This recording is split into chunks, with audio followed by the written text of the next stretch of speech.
Queridos hermanos, es muy importante para la Iglesia presentar la figura de los santos. Esto lo hemos recibido desde el mismo Jesucristo. Él, en su paso en la tierra, nos mostraba ejemplos. Lo decía en voz alta para que tuviéramos un referente. Esto va desde la elección de Natanael, por ejemplo, hasta Juan en la cruz. Natanael, acuérdense que dijo: este es un verdadero israelita. A Juan le entregó a su madre, porque se quedó al final en la cruz. Y así tenemos varios ejemplos. Puso a María como ejemplo de oración, cuando dijo: María escogió la mejor parte en relación con su hermana Marta. Y hasta nos presentó al centurión romano y dijo: nunca he visto una fe así en Israel, porque él creyó que Jesús podía sanar a los suyos.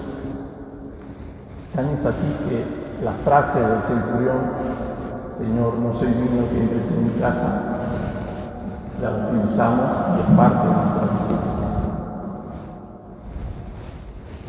Entonces nosotros no nos podemos sentir cortos de presentar a nuestros santos. Hay grupos que nos han querido acomplejar, que por qué tenemos a los santos, que nosotros adoramos a los santos, que lo de los santos no está en la Biblia. Falso. Estamos viendo que Jesús nos ponía a los santos como modelos, y eso es lo que hace la Iglesia ahora. Los presenta como modelos, los canoniza, los sube y los eleva a los altares para que sean nuestros modelos, para que sean nuestros intercesores, para que nos enseñen el camino que ellos siguieron para llegar al cielo. Y esa es parte de nuestra fe, esa es la fe de la Iglesia que nosotros proponemos también a otros. Porque siempre los santos pueden ser un camino hacia Dios para los sencillos, para los que están empezando una vida, para los que están compartiendo el estilo de vida de algún santo. Un enfermo, alguien que se santificó en la enfermedad, algún misionero que le toca salir de misión, y tiene a los misioneros que dieron de la primera hora, son pues los que nos llenan de coraje. Hasta los mártires que tenemos, que han derramado su sangre por Jesús, son inspiración para otros que están en este momento, por ejemplo, sufriendo el martirio por su fe.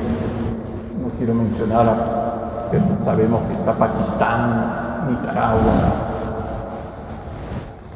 Nigeria.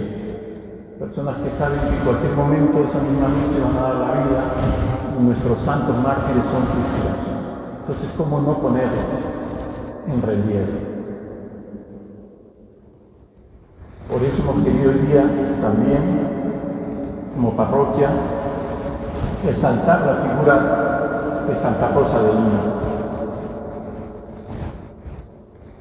Una santa que fue el primer fruto de santidad de América, la primera santa declarada como tal en América.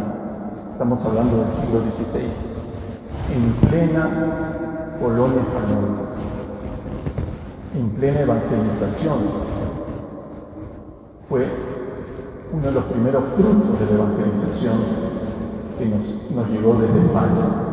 De cuántos puertos de España salieron los frailes, los misioneros, a llevar la palabra de Dios a las tierras americanas. Y trabajaron en eso, en presentar a Jesús, en presentar a otros santos, en llevar la palabra de Dios, incluso en lugares donde no manejaban los dialectos, donde ya se escuchaban historias de martirio, de misioneros que habían perdido la vida, y sin embargo salió. Por eso no es justo a veces también esa leyenda oscura del trabajo, el gran encargo que tuvieron los misioneros españoles que llegaron a nuestras tierras. Uno de ellos es este fruto, es Santa Rosa. ¿Y de dónde aprendió el catecismo? De los frailes dominicos. De los frailes dominicos españoles que poblaban nuestro país. Y ella se interesó en ese estilo de vida. Pero no fue religiosa, no entró al convento a pesar de que la invitaron. Ella prefirió quedarse como laica en el mundo. Y Santa Rosa de Lima, incluso para no llamar la atención, porque dicen que era muy bonita, se puso un hábito, trataba de no llamar la atención para poderse dedicar y concentrarse a las cosas del Señor. Y tuvo dos características que resaltan en su vida: la oración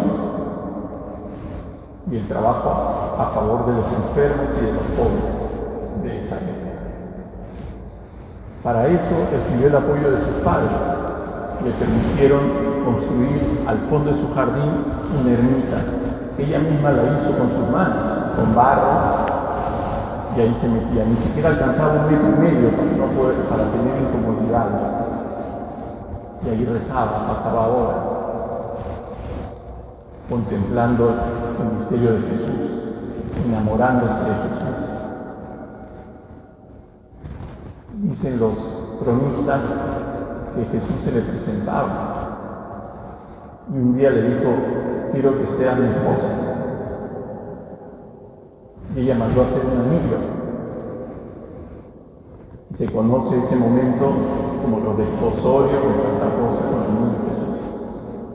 Y a ese nivel llegó su compromiso.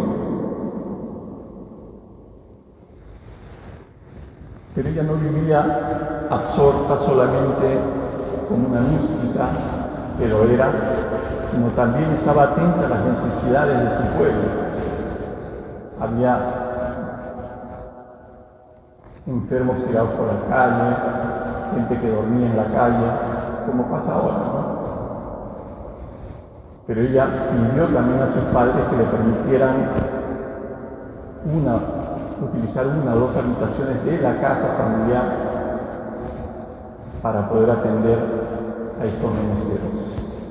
¿Por qué? Porque ella veía el rostro de Jesús. Entonces hacía todo lo posible para auxiliarlos. Y trabajó, también trabajó porque ayudaba a su familia.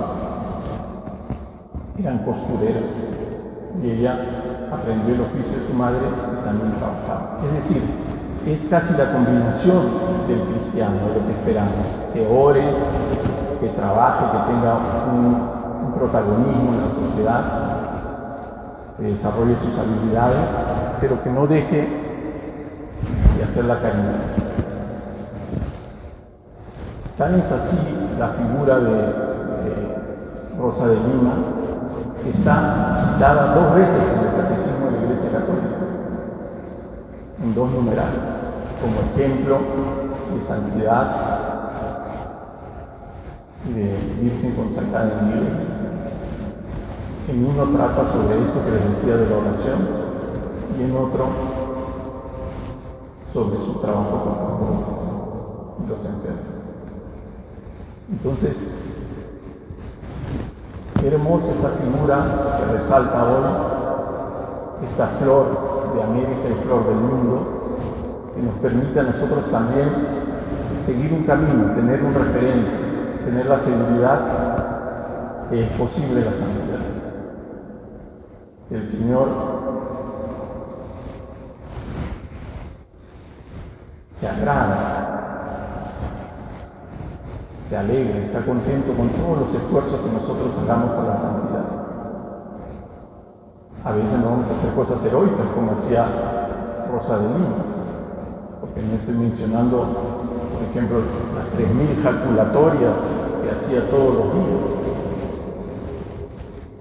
o las poquísimas horas que dormía sobre una cama de madera y como almohada una piedra. pero sí lo podemos hacer en la vida diaria. El llamado a la santidad está vigente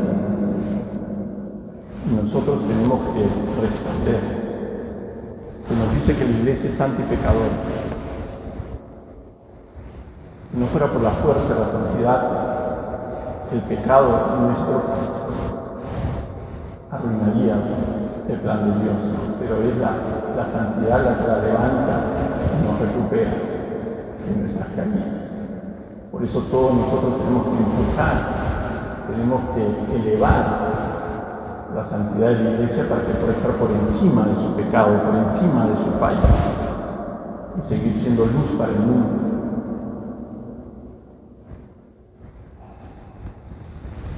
No tengas miedo tampoco a las consecuencias. Hemos hablado del martirio, hemos hablado del rechazo. Pero Rosa de Lima, que murió a los 31 años, murió contagiada por haber ayudado a las personas. Y en esto nos habla mucho el Papa Francisco. Tenemos que ayudar tocando la carne de Cristo. Entonces, en este camino de santidad también nos involucramos en las historias de los demás. A Rosa de Lima le trajo la muerte a temprana edad. A nosotros no necesariamente nos traerá ese desenlace, no sabemos, pero sí nos va a permitir alejarnos y despojarnos de otras cosas materiales que no nos dejan entregarnos 100% a las necesidades de los demás. Hay mucha necesidad en el mundo actualmente, muy cerca de nosotros también. A veces hasta tenemos un conocido que está pasando dificultad, que no llega a fin de mes, o que está con una enfermedad larga, o que está sin trabajo, o que está necesitando una orientación, que está solo, que está deprimido, que está sin rumbo. Esos son los puntos de partida del que está buscando la santidad.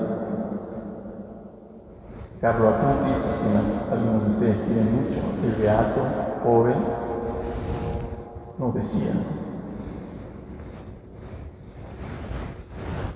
la autopista directa al cielo es la Eucaristía.